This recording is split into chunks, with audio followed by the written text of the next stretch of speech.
स्वामी समर्थ तुम्हा सगळ्यांना. हर हर महादेव आणि ओम नमः शिवाय तुम्हा सगळ्यांना. कारण शिवरात्रीचा दिवस होता आजचा, हा शिवरात्रीचा व्हिडिओ आहे. त्याच्यामुळे सगळ्यात अगोदर महादेवाचं नाव घेऊन व्हिडिओची सुरुवात केली आहे मी आज. आणि आजचा ना बऱ्याच दिवसातून आज सकाळचा व्हिडिओ शूट केला आहे मी आज. खूप दिवस झाला, मला शेवटचा आठवत पण नाही आहे की मी सकाळी कधी लवकर उठले होते. तर कारण असं आता गुरुवार नाही, शुक्रवार नाही, अगर कोणता वार नाही, उपवास नाही, देव नाही, धर्म नाही, काहीच नाही. अशात रोजची फक्त देवपूजा, थोडीशी स्वामींची सेवा झालं, बाकी काही नाही. आणि रोजचं तर आपलं काम चालूच आहे. त्याच्यामुळे मग सकाळी लवकर काही उठत नाही, संध्याकाळी उशीर होतो झोपायला.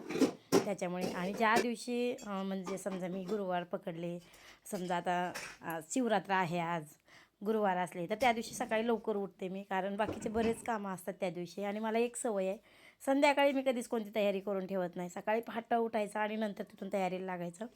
एक तर आपल्याला पण फ्रेश वाटतं, आपलं पण मन फ्रेश होतं आणि घर पण फ्रेश वाटतं सकाळी. आणि संध्याकाळी जर केलं ना तर रातभर आपल्या घरात निगेटिव्हिटी येते असं म्हणतात. आणि तसं पण सकाळी अजून डबल पुसून घ्यावं लागतं पाणी वगैरे टाकून, आणि संध्याकाळी पण. मग मला काय वाटतं की संध्याकाळी करण्याच्या ऐवजी सकाळीच जर केलं तर दिवस आपला फ्रेश जातो आणि आपण पण सकाळी लवकर उठतो, त्याच्यामुळे आपण पण फ्रेश जातो. त्याच्यामुळे ना मी सगळे कामं सकाळी करत असते ज्या दिवशी म्हणजे वार उपवास काय असेल त्या दिवशी. तर आज शिवरात्र होते, त्याच्यामुळे मग 4:30ला उठले होते. उठले अगोदर सगळे घरातले कामं करून घेते. मग सगळ्यात अगोदर मला एक सवय आहे सकाळी उठल्या एक तर ब्रश करायचा, नाही तर थंड पाण्यानं चेहरा धुवायचा. ही माझी रोजची सवय आहे. ब्रश केल्याशिवाय मी कोणत्याच कामाला हात लावत नाही, ही पहिल्यापासूनची सवय आहे माझी. त्याच्यामुळे ना म्हटलं बाहेर खूप अंधार होता, म्हणून मग घरातलंच मी चेहऱ्यावर अगोदर पाणी मारून घेतलं आणि मग बाकीच्या कामाला सुरुवात केली. चेहऱ्यावर एकदा पाणी मारलं ना थंड तर मग एकतर आपली झोप पण जाते आणि आपल्याला पण छान वाटतं त्याच्यामुळे. तर आता इथं झाडून वगैरे काढून घेतलं, नंतर मला सगळं पुसून घ्यायचं होतं छान असं, म्हणजेच मीठ हळद वगैरे टाकून. आणि नंतर मग गॅसची वगैरे पूजा करून घ्यायची होती, कारण आज शिवरात्र होती आणि शिवरात्रीचा फराळ पण बनवायचा होता. त्याच्यामुळे मग ही सगळी तयारी सकाळीच. पण अगोदर ना सगळ्यात अगोदर पहिलं काम करायला पाहिजे ते म्हणजे आपल्या उंबरठ्यावर पाणी टाकून घ्यायला पाहिजे. पण मला आता रोजची सवय लागली की झाडून काढायचं अगोदर आणि नंतर बाकीचे कामं करायचे. पण रातभर आपल्या दारात ना आपले पितरं येऊन बसलेले असतात, पूर्वज. त्याच्यामुळे ना पाणी मारून घ्यायचं असतं, शुभ असतं ते पाणी मारलेलं. आणि पाणी मारलं ना नंतर मग पितरांना पण सांगायचं की तुमचा आशीर्वाद असू द्या आमच्या घरावर, म्हणजेच घरावर कंटिन्यू. आणि लक्ष्मीला पण सांगायचं की तुझ्या येण्याची तयारी करते मी आणि तू घरात ये माझ्या, म्हणून स्मरण करायचं आणि मग पाणी टाकून पुसून घ्यायचं. असं म्हणलं जातं पहिल्यापासूनच की उंबरट्याची पूजा केलेली चांगली असते, उंबरट्यावर पाणी टाकलेलं चांगलं असतं. कारण रातभर पितरं आपल्यापाशी विराजमान असतात आणि पाणी टाकून पुसून घेतलं ना तर पितरांना पण चांगलं वाटतं. त्याच्यामुळे असं सांगत आलेले आहेत पहिले लोक, आपल्याला पण एवढं काही माहीत नाही. आणि सध्या मोबाईलमुळं तर छोट्या लेकरांना सगळ्या गोष्टी माहिती व्हायला लागल्यात. म्हणून मग अगोदर ते काम करून घेते मी, रोज बी झालं तरी माझं रोजचंच काम आहे ती. आणि नंतर घरातलं सगळं स्वच्छ करून घेतलं आणि नंतर चुलीवर पाणी, आमच्या चुलीवरच पाणी ठेवतात रोज सकाळी. कारण तुम्हाला मी बऱ्याच व्हिडिओमध्ये सांगितले की आमच्या इलेक्ट्रॉनिकल वस्तू काही नाही आहेत आमच्या. त्याच्यामुळे मग सगळं आमचं चुलीवरच असतं पाणी वगैरे. तर आता छान असं आंघोळ वगैरे करून आली मी आणि मंदिरात जायचं होतं आज, लवकर जायचं होतं मंदिरात. कारण दिवसभर ना म्हणजे रोज नाही येणाऱ्या बायका, सोमवार नाही करणाऱ्या बायका शिवरात्रीला येतात, म्हणजे येतात प्रत्येक बायका म्हणजे शिवरात्रीला मंदिरात येतातच. त्याच्यामुळे मग गर्दी होती, म्हणून आज आम्हाला लवकर जायचं होतं. कोणकोणत्या बायकांना रात्री 12 वाजताच मंदिरात गेल्या होत्या, पण आम्ही काही रात्री 12 वाजता गेलो नाही, सकाळीच लवकर जायचं आमचं ठरलं होतं. त्याच्यामुळे सिटीला कसं असतं ना रातभर मंदिरं वगैरे उघडी असतात, भरपूर गर्दी असते. 12ला जरी बारीला उभारलं ना तर सकाळी 3, 4ला, 5ला नंबर येतो, एवढी गर्दी असते लातूरला. तर यात्रा असते 15 दिवसाची. त्याच्यामुळे मग इथं खेड्यात एवढं काही नसतं, म्हणून आम्ही सकाळी 6 वाजताच गेलो होतो. आणि रोज काय पंचामृत मी नेत नाही, रोज फक्त कसं असलं तर कच्चं दूध, नाही तर मग एक लोटा पाणी. त्याच्यामुळे मग रोज काही नेत नाही मी. आज फक्त पंचामृत बनवून घ्यायचं होतं मला आज. आणि नंतर मग महादेवाची पूजा करायची. आणि आमच्याबरोबर दुसऱ्या एक ताई आल्या होत्या आज मंदिरात, आम्ही दोघी आहेत म्हणून मग त्या मागून आल्या पटमण्या, जोडीला आहे कोणीतरी म्हणून. तर आमच्या तिघीची इथे पूजा चालू होती आणि एक मामा पण आले होते. तर त्यांना पण म्हटलं की आमच्याबरोबर पूजा करून घ्या, कारण बायकांची किती निमगळ असते पूजा करायची, खूप वेळ लागतं बायकांना. मग गड्या माणसांना काही बोलता येत नाही, ते बसतात बाहेर तसंच. त्याच्यामुळे मग त्यांना म्हटलं की तुम्ही पण या. छान अशी पूजा झाली आमची. आणि असं म्हणतात ना, आजच्या दिवशी ना महादेव पार्वतीचं कोण म्हणतं लग्न झालं होतं, कोण म्हणतं मिलन झालं होतं, कोण म्हणतं की आजच्या दिवशी रुद्र अवतार प्रकट झाला होता आणि त्याच्यातून आजच्या दिवशी महादेवाची पिंड उत्पन्न झाली होती. तिथून पुढे सगळं म्हणजे महादेवाची पिंडीची पूजा करायला चालू झाली. त्याच्यामुळे महाशिवरात्र साजरी केली जाते आजच्या दिवशी. रुद्राभिषेक केला जातो आजच्या दिवशी. मी पण रुद्राभिषेक करते घरी मंदिरात होत नाही तेवढं, घरीच फक्त करते. आणि मंदिरात मी रोजच येते, तुम्हाला तर माहितीच आहे. त्याच्यामुळे मग आज जरा जास्तीचं सामान आणलं होतं. रोज साधं सिंपलच असतं माझं. आज जास्तीचं सामान आणून पूजा वगैरे छान अशी केली. तुपातल्या वाती वगैरे आणल्या होत्या आज मी. आरती वगैरे झाली छान अशी. आणि ते एका मंदिरामध्ये 4 मंदिर आहेत देवाचे वेगवेगळ्या. त्याच्यामुळे मग एक देव करायला आलो ना तर इथं आमचे 4 देव करतात. विठ्ठल रुक्माईचं, राम लक्ष्मण सीतेचं, हनुमानाचं आणि महादेवाचं, असं 4 मंदिर आहेत एकाच मंदिरामध्ये. त्याच्यामुळे सगळ्या देवांची पूजा करण्यात येते आमच्या हातून. त्याच्यामुळे मग आता विठ्ठल रुक्माईची पूजा केली. आणि हे तर राम लक्ष्मण सीताचं आहे, पण ते काही गेट लावलेलंच असतं सारखं. त्याच्यात त्यांचं सामान वगैरे बरंच असतं, त्याच्यामुळे ते काही गेट उघडत नाहीत. आणि इथं आमचं हळदी कुंकू वगैरे लावायला चालू होतं, कारण रोज आम्ही दोघीच असतात. आज चौघीजणी होतो. आणि शिवरात्र आहे, महाशिवरात्र. त्याच्यामुळे मग एकोणीकडे हळदी कुंकू वगैरे लावलं. वाटच माहिती आता शिवानी तिथं ह्याच्यापाशी विठ्ठल रुक्माईच्या मंदिरात होय. पाय तू आता माहिती असते मी सगळ्या काढलं तुमच्या कळ्यात तोंडल्यामध्ये नाही तोड बापरे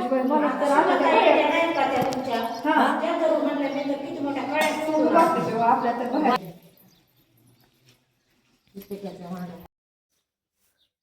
तरी तर आमचं बोलणं चालू होतं की कळ्या तोडायच्या नसतात म्हणून, कारण आमच्या बरोबरच्या ताई होत्या त्यांनी कळ्या तोडून आणल्या होत्या.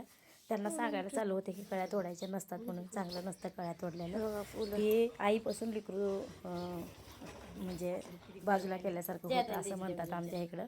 त्याच्यामुळे ना कळ्या तोडलेलं चांगलं नसतं, पूर्ण फुल उमलल्याच्या नंतरच. तर इथं येताना वाटायला आम्हाला खूप सारे एका झाडाला फुलं दिसली होती, त्याच्यामुळे मग आम्ही घेऊन आलो तिथं. आणि सहसा त्या झाडाचं काही फुलं येत नाही, असंच लावलेलं आहे. त्याच्यामुळे मग तिथून शिवानीने भरपूर फुलं आणली होती. मला थोडे ठेवले आणि बाकीचे मग जया ताईला दिले. आणि नंतर इथं घरची वगैरे पूजा करून घ्यायची होती. झाडाची ना कळी कधीच उमलल्याच्या अगोदर तोडायची नाही, काकूचं म्हणणं असतं सारखं. आता त्याच्या मागटला इतिहास काय आहे काय नाही ह्या काही एवढं सांगत नाहीत, पण तोडूनही म्हणतात चांगलं नसतं. त्याच्यामुळे तेच आमचं बोलणं मंदिरात चालू होतं तिथं. आणि थोडीशी थंडी आहे, त्याच्यामुळे पूर्ण काही फुलं एवढ्या लवकर उमलत नाही. 8ला 8:30ला फुल उमलतं पूर्ण. तेवढ्या उशिरा पण कोण बसणार बिना देवपूजाचं वगैरे. त्याच्यामुळे मग आम्ही म्हणजे उमलत आलं अर्धे फुलं उमलले होते, त्याच्यामुळे मग तोडून आणले आम्ही. तर आता इथं छान अशी माझी देवपूजा झाली. आणि आता इथं करायचा होता रुद्राभिषेक. मी वर्षाला पण घरच्या घरी अभिषेक करत असते आणि पूर्ण मला पारायण काही होत नाही. एका वर्षी केलं होतं, पण तेव्हा गिऱ्हाईक एवढं काही नव्हतं, कमी होतं. त्याच्यामुळे मग आता काही एवढं होत नाही, म्हणून मी फक्त 11 अध्याय वाचून घेते. आणि आता इथं रुद्राभिषेक करण्याची तयारी माझी. पहिल्यांदा पाण्याचा अभिषेक केला, नंतर दुधाचा केला, नंतर दह्याचा केला. आणि आता इथं तुपाचा अभिषेक केला. आणि नंतर मग मध टाकून घेतलं, नंतर साखर टाकून घेतली. म्हणजे हे 5 अभिषेक करताना 5 पंचामृत घ्यायचं होतं. तर मी असं वेगवेगळं घेतलं आणि मग महादेवाची पूजा करून घेतली. आणि ते अगोदर सगळं काढून घेतलं मी, का तर आपल्याला प्रसाद म्हणून ग्रहण करायला येतं म्हणून ते सगळं काढून घेतलं. आणि नंतर मग चंदन आणि हळद ह्या दोन्हीचं म्हणजे एकजीव केलं दोन्ही. आणि मग त्याचा अभिषेक केला महादेवाला. आणि नंतर पाण्याचा अभिषेक केला डबल अजून, ते सगळं काढून घेऊन. कारण पिंडीवरचं पाणी पण पिल्याला चांगलं असतं म्हणून स्वच्छ करून नंतर पूर्ण पाण्याचा अभिषेक केला मी. महेश्वरी दिनारंभी रोक्ष वामन देह. तर ते थोडासाच आवाज घेतला मी, जास्त काही आवाज घेतला नाही, कारण भरपूर वाचन होतं. तेवढं जर पूर्ण घ्यायचं म्हणलं असतं तर व्हिडिओ पण मोठा झाला असता आणि तुम्हाला पण ऐकायला बोर झाला असतं. त्याच्यामुळे मी थोडासाच आवाज घेतला इथं. तर हे रुद्राभिषेक करायला मला कंप्लीट 1 ते सव्वा तास गेला होता. तरी निम्मं मी वाचन केलं होतं आणि निम्मं मोबाईलवर लावलं होतं मी, कारण रोजच्या रोज आपल्या वाचनात नसतं आणि पूर्ण संस्कृत असतं, त्याच्यामुळे जरा वाचायला अवघड जातं. म्हणून मी जे अवघड वाटतं ना जास्त करून तर ते मोबाईलवर लावलं होतं. आणि जे म्हणजे आपल्या वाचण्यात आहे तर ते मी पुस्तकात वाचत वाचत अभिषेक केला होता, तरीसुद्धा मला 1-1.25 तास लागला. आणि तिथून वाचन वगैरे करून बाजूला आरती करून निघायला मला 1.5 ते पावणे 2 तास लागले आरामशीर. नंतर तिथून नैवेद्य वगैरे दाखवून मग फराळ केली. म्हणून ना बाकीचा मी कोणताच व्हिडिओ घेतला नाही. तो फराळाचा वगैरे बनवताना व्हिडिओ घेतला असता तर खूप मोठा झाला असता.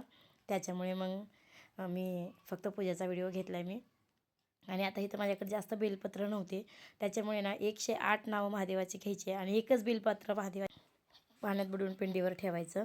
नंतर अजून बाजूला काढायचं, पाण्यात बुडवायचं आणि नंतर पिंडीवर ठेवायचं. असं करीत करीत 108 महादेवाचे घ्यायचे. आणि शेवटला मग जे आपल्या हातात बेलपत्र होतं तर ते शेवटला घ्यायचं. ओम शतीकंठाय नमः, ओम शिवप्रियाय नमः, ओम भुग्राय नमः, ओम शरोक्षराय नमः, ओम कामरे नमः. तर हे जे महादेवाचे 108 नावं आहेत ना, तर हे नित्यसेवेमध्ये आरामशीर आपल्याला मिळून जातात. त्याच्यामध्ये सेवा पूर्ण असते महादेवाची. जी पण आपल्याला रुद्राभिषेकला सेवा करायची आहे ती सगळी नित्यसेवेमध्ये आहे. पण फक्त आपल्याला लिहून घ्यावी लागेल अगोदर आणि मार्क करून ठेवावं लागेल, म्हणजे कोणत्या पाठीमागून कोणती सेवा करायची, काय करायची हे सगळं.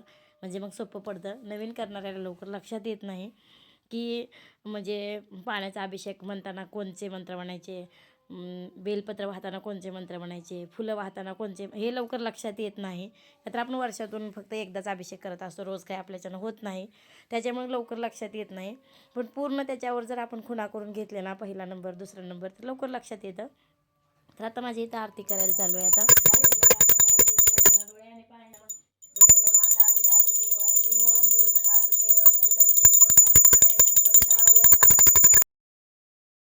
तर चला, असा होता महाशिवरात्रीचा व्हिडिओ आवडला असेल तर एक लाईक नक्की करा. तर चला.